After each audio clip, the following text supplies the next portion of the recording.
Welcome to What's New, your channel for everyday solutions. Be sure to subscribe, share and like our videos. This is What's New. Why France is taking a lesson in culture from Silicon Valley. A new startup incubator in Paris symbolizes France's tech ambitions, but can the land of the 35-hour workweek overcome its cultural and regulatory barriers to surpass London and other tech hubs? By Liz ALDERMAN, BENOԻT, MORENNE and ELIAN PELTIER. Paris, 1,000 startups in a refurbished train depot as long as the Eiffel Tower lying down. Rooms scattered with logos and beanbag chairs.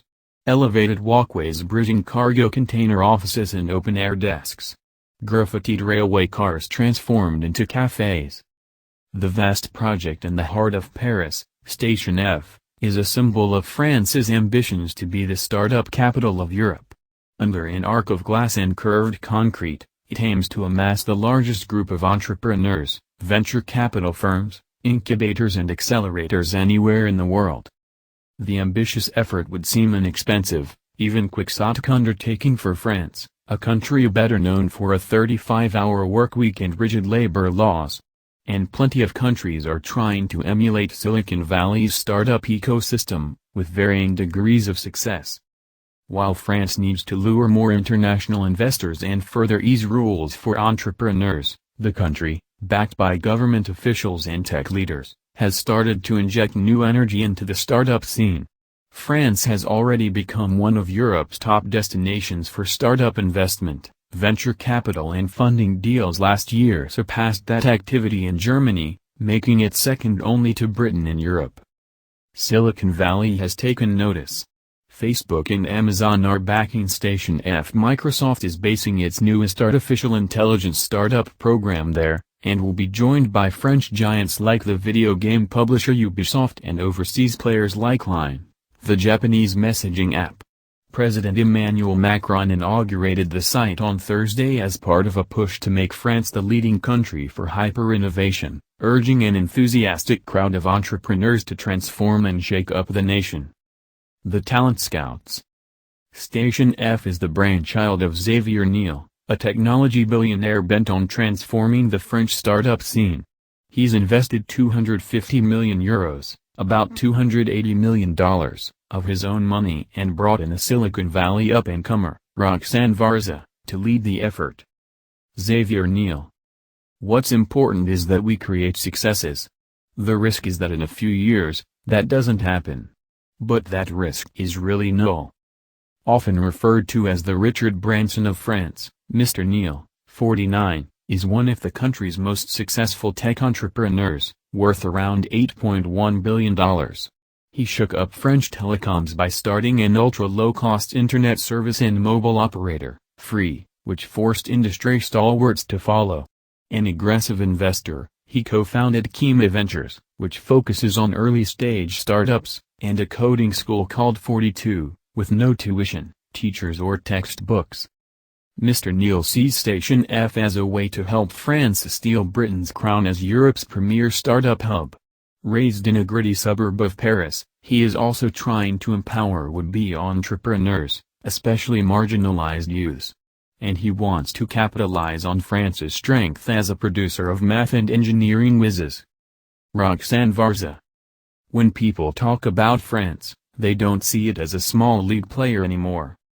Born in Silicon Valley to Iranian parents, Miss Varza, 32, is the former managing director of Girls in Tech Paris, a chapter of the non-profit Girls in Tech, which is focused on improving gender equality in a male-dominated industry, and FailCon, a conference for startup founders to learn from failure. After working at several young ventures, Miss Varza, an avowed Francophile, moved to Paris in 2012 to oversee Microsoft's startup operations in France. Mr. Niel recruited her after seeing articles she had written critiquing the French tech scene. Miss Varza has been trying to lure to Station F the early-stage startups that have the potential to be the next disruptors in health, finance, education and even fashion. Britain's decision to leave the European Union, she says, has been an opportunity to snap up talent. The groundbreakers. To get into Station F, startups had to have a business prototype and a path to growth. A group of 1,000 companies are expected to move into the space by early July. Here are 3 of them. Artificial intelligence. Jetpack data. Shankar Aral co-founded this French-Indian startup, which allows users to convert large amounts of data into graphics and offers data analysis online. With 3 employees and offices in Chennai and London, he counts Groupon among his clients. Food tech. La Belle Vie. This Paris-based online delicatessen, with 25 employees, delivers homemade dishes and produce to hundreds of clients. Its founders, Paula and Alban Weenkoop, are betting on Station F as a platform to expand internationally. They plan to tap Shake Up Factory, an accelerator that specializes in helping food startups, for contacts and funding. High-tech fabrics. Revell. Revell develops high-tech shock-absorbing fabrics to protect women in heavy-contact sports like rugby and boxing. The company, founded last year in Paris by Clemence Fabre and Letitia Pingle, quickly expanded internationally, with half of its sales now coming from the United States and Britain. The entrepreneurial spirit. Tech leaders say France has significant potential. In 2016, French startups attracted record levels of investment from business angels, venture capital, growth equity funds and corporate investors, on par with Israel and in reach of Britain. Success stories. As the French startup scene takes off, BlaBlaCar, a low-cost ride-sharing service, is one of the early winners. Frédéric Motzella got the idea after he couldn't get to his family's home in southern France for Christmas in 2003. Back then, the French startup culture was virtually non-existent. There was no ecosystem of incubators and funding. He and his co-founders relied on money from family and friends for 6 years before venture capital funds stepped in. Today, BlaBlaCar is one of 4 French unicorns, startups valued over $1 billion, with 45 million users in 22 countries and a global staff of 500. In France, entrepreneurs used to be seen as people with nothing left to lose, said Mr. Motzella, sitting in his company's sleek new headquarters near the Paris Bourse, a couple of floors down from Facebook's France operations. Now it's become acceptable, even desirable, to be a startup. Growth obstacles. Failure is often stigmatized in French society, so much that the government started a campaign to persuade people that it's okay to take risks. More than 3/4 of workers hold so-called jobs for life, and unions protest when businesses demand workplace flexibility. Taxes are high to fund France's social welfare system, and the 3,400-page labor code introduces new regulatory requirements on companies as they get larger. It is a culture sometimes at odds with entrepreneurial drive. Karim Oumnia, 49, the founder of DigitSoul, which makes a temperature-controlled smart shoe that monitors health and automatically wraps around the wearer's foot, is considering leaving France to propel his business.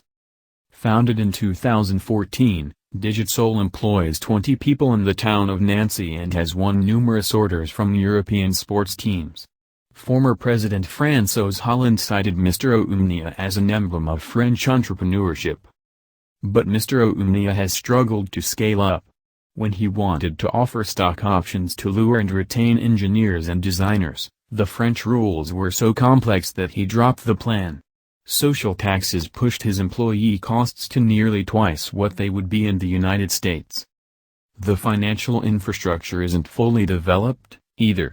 France has around 4,500 angels, investors who take risks on first-stage startups, compared with 18,000 in Britain.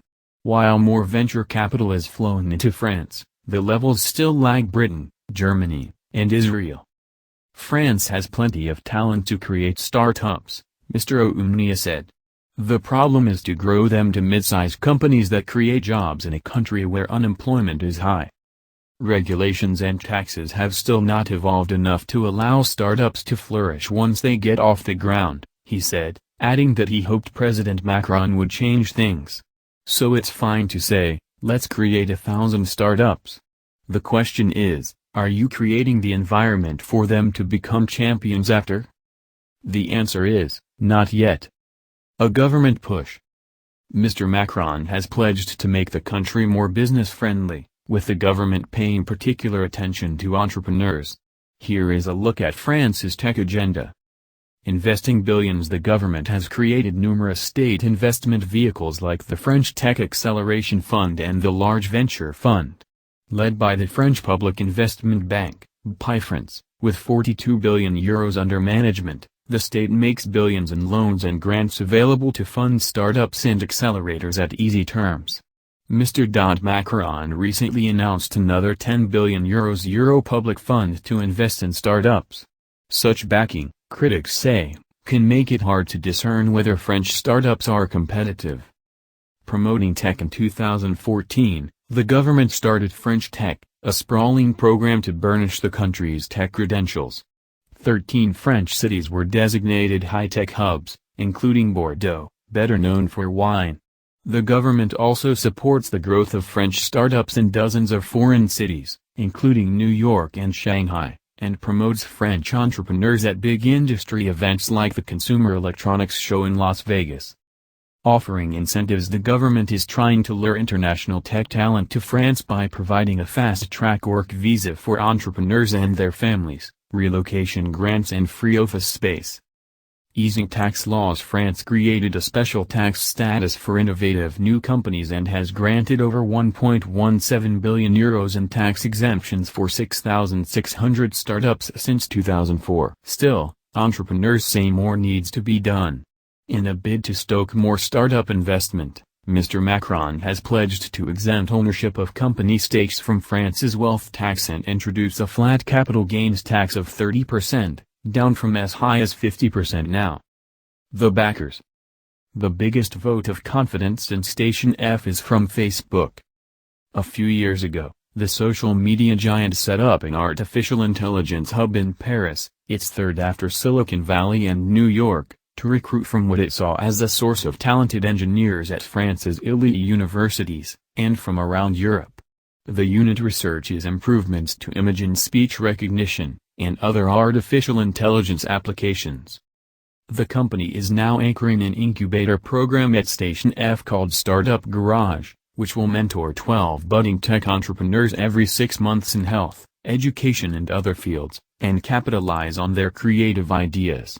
In exchange for coaching, Facebook will observe how the startups approach issues like privacy, and identify cutting-edge tech trends, said Caroline Matt, 26, Facebook's French startup program manager.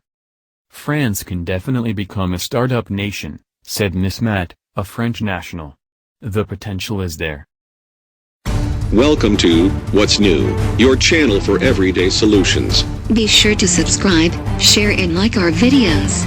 This is What's New.